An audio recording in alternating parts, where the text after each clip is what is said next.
Assalamualaikum warahmatullahi wabarakatuh dan salam sejahtera kepada semua anak murid cikgu. Hari ini kita akan belajar bahasa Melayu tahun 3.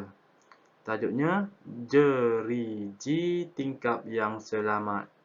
Sila buka buku teks muka surat 42 dan buku aktiviti muka aktiviti 1 muka surat 47. Yang pertama, sila buka buku teks muka surat 42.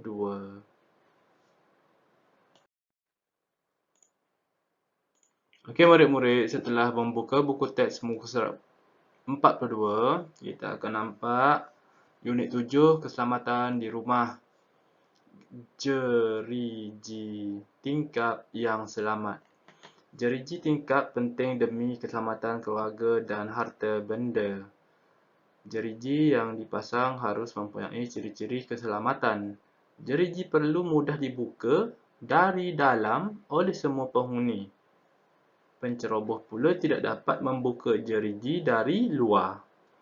Yang berikut ialah langkah untuk membuka jeriji. Langkah pertama, cabut pin keselamatan. Di sini. Maksudnya kalau berada dalam rumah, dekat rumah tu awak panggil grill. Okey, awak boleh buka grill ni dari dalam rumah. Sekiranya berlaku kebakaran, jeriji ini dapat dibuka dari dalam. Okey, langkah kedua, gelongsorkan jeriji. Kemudian sudah buka pin keselamatan, tolak sahaja jeriji ke tepi. Jadi kita dapat selamatkan diri sekiranya berlaku kebakaran. Okey, kebanyakan rumah sekarang jeriji yang dipasang tiada kunci dari dalam. Jadi kebanyakannya akan terperangkap di dalam rumah jika pintu utama dan pintu keluar yang lain berlaku kebakaran. Jadi yang penting sekali dalam rumah jangan main benda berbahaya seperti api. Okey, jom kita baca perbualan antara Hanif dengan ayahnya. Hanif, jeriji ini lebih selamat berbanding dengan jeriji lain jika berlaku kecemasan. Jeriji ini boleh dibuka dari dalam rumah. Bagaimanakah cara untuk membuka jeriji ini? Tanya Hanif. Langkah pertama, kita hanya perlu... Jadi langkah pertama yang ini. Kita membaca saja. Ikut cikgu. Langkah pertama, kita hanya perlu mencabut pin keselamatan. Okey, ulang sekali lagi. Langkah pertama, kita hanya perlu mencabut pin keselamatan. Hanif bertanya lagi, mengapakah kita memasang jeriji ini, ayah?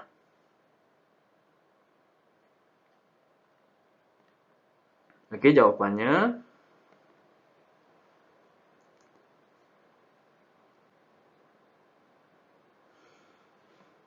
Mengapakah kita memasang jeriji ini, ayah?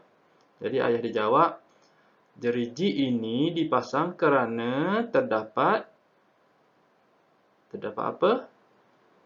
Pin keselamatan dari dalam. Jadi orang yang di dalam rumah dapat keluar rumah melalui jeriji apabila berlaku kecemasan. Pada pendapat Hanif, jeriji yang bagaimanakah yang selamat dipasang?